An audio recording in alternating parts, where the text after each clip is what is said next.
Hey, what is up, my fellow anti-netters and my fellow Zettelkasten shitweasels of YouTube? Hello to you too. Hey, so what I want to share with you in this video is a little bit more of a walkthrough, an explanation of why like Zettelkasten, the numbering scheme, doesn't really matter that much in the grand scheme of things. Okay, so a lot of people, when they get introduced to Zettelkasten and the numbering scheme, they have like it's the number one misconception and basically misunderstanding of like how the numbering system in a Zettelkasten is supposed to actually work. And so people think that it's going to be some perfect convention like the Dewey Decimal System with like perfect subcategories, perfect hierarchy. And I went through this myself when I first started building out my own analog Zettelkasten, my antinet, this thing right here, okay?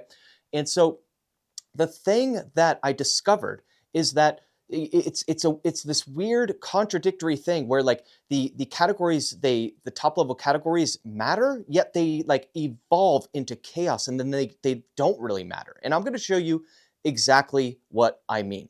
Now, I just released a guide. Okay, this is the Getting Started with an Antinet Zettelkasten. I had it printed in physical form and put together. It's beautiful. It gives you step-by-step details of how to actually build an antinet real Zettelkasten without making irreversible mistakes, okay? And so it's actually available. I basically made it available for the cost of shipping and materials. I don't make a freaking penny, and that's international and US. I send it worldwide, okay? And I want to show you something from page 33 of what I introduce in this guide, okay? Let's see here. Page 33. And so in this section, I talk about like the imperfections of the whole numbering scheme. Okay. So, basically I show how like my numbering scheme, which I'm going to show you here in a second, it was like 4214/5A, 5AC, 5ACA, and all of that. You'll see that. And I explain it right here. I skipped 5AB, yet everything works just fine. Okay. And so, I then lay out like, here's what like these days what I would do for the structure, yet either way it works. Like today I would just make it simpler. I would call it 4214/5A, 4214/5A/1/2, and then you can continue nesting it if you want to, okay? But either way it works, and I'm going to show you exactly what I mean. And by the way, if you want to get this guide, it's available. You can find the links in the description of this video, okay? So now I want to walk you through what I actually mean by this, okay? What this looks like in reality. So this right here, I'm going to move this over here so we have a little bit more light, okay? And I'm going to show you. We're going to walk through what this actually looks like in practice, okay? So I'm going to navigate over to what I mentioned in that section on page 33 of the guide, okay? And that section is basically, let me move this here too. Okay, so we'll get even more lighting here for you. Okay, so that section that I was talking about, it mentioned 4214/5A, and then like I said, it when I wrote the guide, I went straight into 4214/5AC/1. Okay, now I've added stuff in between since then. I'm going to show you how this works. Okay, and I didn't really plan on this. So I'm just going to show you, I'm going to take out this swath of cards, okay? Then I'm going to move this. This is this beast section, right? And then I'm just going to walk through this with you and show you actually how this looks like and what this looks like in practice. So this card, I actually remember this, I created this card probably like 2 or 3 years ago. This actually came from, while I was reading Zonke Arens's book, How to Take Smart Notes, he didn't really explain it properly of how to actually take, what he calls literature notes, but they're bib notes, okay, on a bib card. Okay, so I was taking notes just regularly. I was going straight from his book and creating these 3x5 inch cards. So this is a very old card, okay? And so this was like a note I took from the book, and it said fixed numbers over topics, okay? And it says, he did not organize his notes by topic, but in a rather abstract way of giving them fixed numbers. What's interesting is you'll see later on, because it's different text color, I do that on purpose. I said, update, this is an Arensian falsehood. And then I say C4214/3EA/2. Okay, I'm not going to bother going over there right now, but basically this is a falsehood. Like, basically what, Aaron said is that, he didn't organize his notes by topic. But actually, if you look at Luhmann's archive, he did. Like, he had 11 top level topics. Okay, just like this is a top level branch right here. This is kind of like signifies sort of a pseudo topic. Okay. And then fixed numbers do two things. They enable endless internal evolution and growth. Um, and then it denotes the importance of topics hierarchy. And this is actually a fallacy as well. And then early on when I was, exploring, I used to do this little R signal that would say, hey, see the reverse side, which, this is just the reference, like the RN's book, page 19, and then another one, Luhmann's Slipbox for the inner life of the card index. Okay. So like I said, on page 33 in this guide, like I showed you, is I, like when I originally wrote this, I didn't even have, I only had this 42. It then went straight from 4214/5A, then 4214/5AC/1. And you'll see that I did this because when I created these cards, this is back again, kind of like probably, I created this card probably about 6 months after creating this card. Okay. And so I kind of basically used this and evolved this whole idea. Okay. And let me show you this. It went straight from 5A to 5AC/1. And you notice that this is a different color because early on in using an analog Zettelkasten, I didn't really know where to, I would write out cards in these like long ideas. So I would initially put it as C1, C2, C3, C4, C5. And I didn't really know at the time where I was going to put and install this, this card. And so then I would go back and be like, okay, I'm going to put it after 4214/5A. So that's why you see 4214/5A appended, or essentially prepended in blue pen right there. Okay.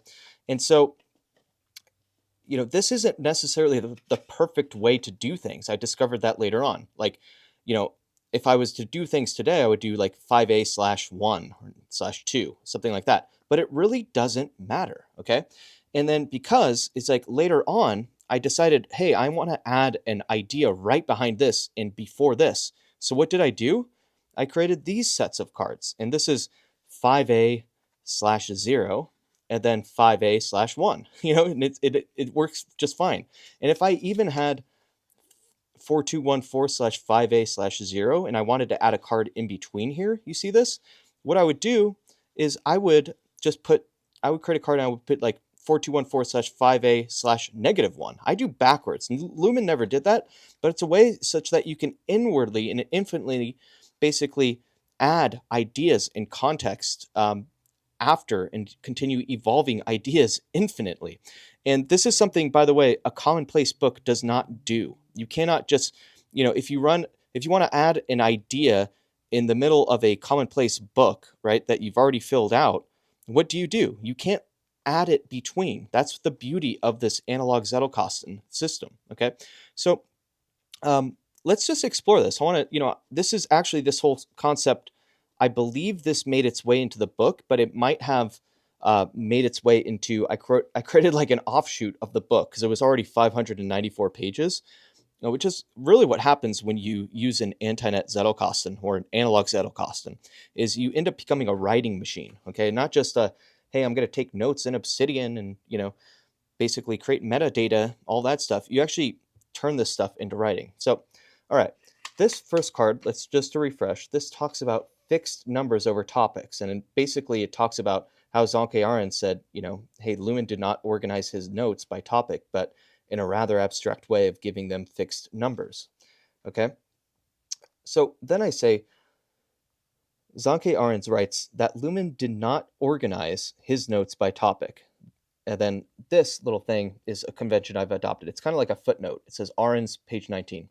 The reality is a bit more complex. Luhmann organized his notes by topic, and he didn't. In the beginning, there were topics and sections created by Luhmann, 108 in his first Zettelkasten and 11 in his second. Yet over time, his system organized itself. How? It organized itself through each card's numeric alpha address and tree structure. And what I mean by that, these are numbers and alphabetical characters, so numeric alpha, and these slashes allows it to branch like a tree structure, okay? Um, in brief, Lumen organized his notes by topic, but his antinet did not. And what I mean by that is that, Lumen first started to organize it by topic, but like as you continue to evolve ideas, it quickly branches into basically you can't really categorize knowledge. It's like how do you categorize notes and ideas? You can't. They're not just perfectly ordered, right? It's like a mixture of order and chaos. So it's self-organized itself. This is the core idea. Okay. And then the next card, I say Lumen's system had a top level sections or topics that served as a rough starting point, kind of like a tree bark. Trees are rough structures, right? And anti-fragile structures, like, basically, they say in the book anti-fragile. Yet the system was not navigated or contained by topics. The individual cards did not belong to a topic. They belonged to themselves. They are self-referential due to the numeric alpha addresses, the card addresses. Okay. So it's interesting. I added that new piece of info. And then we go into like the old, thing. This was created probably about 6 months after the 5A, the original card 5A. And it says, another obstacle you'll face in building look at the time I was calling it a 2MND. I bought that domain name, like Second Mind, which is more important, better than a second brain, because a mind is more like metaphysical and it emerges. It's like the sum is greater than, the whole is greater than the sum of its parts is the idea, where a brain is just, biological, biochemical material, right? Like you want a second mind. You want your system to create a mind, not a brain. Okay. So that's why I wrote that. So another obstacle you'll face in building a second mind is the insurmountable task of how the hell to even begin. So much is riding on how I organize the system, you think to yourself, yet the information gathered from different sources advise you to just begin, and that the trick is that he did not organize his notes by topic, but in a rather abstract way of giving them fixed numbers. Again, that's the Arends quote, which is a fallacy, right? Though such advice appears to align with Lumen's words on the matter, Lumen was speaking to the technical inner life of what a system must be innately comprised of, which is the Stellardung. This is the German word, the fixed ID or note card ID, the card addresses. Lumen was not declaring that one must literally start from a completely blank mind and no ideas at all in your primary mind. For that's difficult, as many serious meditator knows. Like you can't just start with a blank slate. You have to try to like organize where you're going. Okay. So here's why such misleading statements by offshoot Zettelkasten scribes cause problems, meaning I was really referring to Zanke Arends. Sorry, people get mad that I, bash Zanke Arends. I don't hold, he's great for what his book kind of turned people onto, the space, but there's just a lot of misconceptions that I think cause a lot of pain and turmoil and suffering, because people think that it's like this some magical scheme or system. That's just a side note, okay, for everyone. You see, Lumen himself did not heed this advice, but only in the very beginning phase of starting the Zettelkasten. In his first antinet, for instance, one finds 108 topics outlined, yet they were never further differentiated. Okay, this is from the Johannes Schmidt article, page 17. Okay, that's that reference. And then I say, the scholar who wrote the most thorough summary of Lumen's antinets illustrates the mindset to employ when approaching your antinet structure. By the way, let me point something out. This is super, super important. Okay, so when I wrote this, I didn't have this fully idea figured out. I was figuring this out each and every word that I wrote, okay, by hand. That's the magic of writing by hand, okay? So you see these ideas, they were developed because I wrote them out. I didn't have this idea preconceived in my mind, by the way. So the scholar who wrote the most summary of Lumen's antinets illustrates the mindset to employ when approaching your antinet structure. Think of it as a rough structure. And that's actually comes from Johannes Schmidt. So that the reason that I called it a rough structure comes from Johannes Schmidt, as in a rough idea. Okay, so I'm not inventing this stuff. I'm unearthing it through my research, because I'm reading this taking bib notes on Johannes Schmidt's paper, and then I'm writing out this whole idea as a rough idea. So it says, start with a rough idea of how you'd like to structure your antinet. Any rough idea will work fine, even no idea.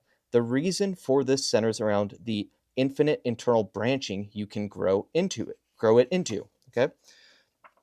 So then I write, I realize this sounds ambiguous. However, I can clear any confusion up by sharing how I structured roughly my internet in the very beginning week after a few false starts. Okay. And then I have another link, C4214/10F/1.